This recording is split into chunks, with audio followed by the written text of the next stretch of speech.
अकोल्यात मलाबार गोल्डमध्ये दिवसाढवळ्या 24 ग्राम सोन्याची चोरी झाल्याची धक्कादायक घटना उघडकीस आली आहे। विशेष म्हणजे ही चोरी कुण्या अनुभवी गुन्हेगाराने नव्हे तर केवळ मौज मजेसाठी एका 22 वर्षीय युवतीने केल्याचे उघड झाले आहे।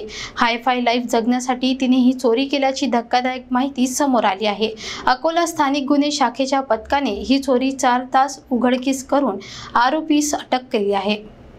अकोल्यातील रतनलाल प्लॉट येथील प्रतिष्ठित Malabar gold and diamonds showroom मध्ये शुक्रवारी दुपारी चोरीची धक्कादायक घटना घडली। 24 ग्राम सोन्याचे दागिने लंपास करण्यात आले। विशेष म्हणजे ही चोरी कुण्या सराईत चोरट्याने नव्हे तर केवळ 22 वर्षीय युवतीने केली होती।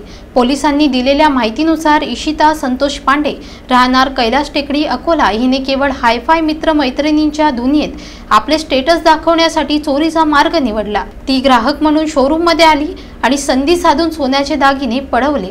मात्र शोरूम मधील सीसीटीव्ही फुटेज आणि अकोला स्थानिक गुन्हे शाखेच्या वेगवान तपासामुळे अवघ्या 4 तासातच तिचा पर्दाफाश झाला। या प्रकरणातील सर्वात चिंताजनक बाब म्हणजे इशिताला कोणत्याही गुन्हेगारी पार्श्वभूमीचा संबंध नाही। केवळ सामाजिक दबाव, मित्रमैत्रिणींची तुलना आणि हायफाय जीवनशैलीचा हव्यास तिला या मार्गावर घेऊन गेला। मलाबार सारख्या उच्चभ्रू शोरूम मध्ये दिवसा अशा पद्धतीने चोरी होणं म्हणजे सुरक्षेवर मोठं प्रश्नचिन्ह निर्माण करते।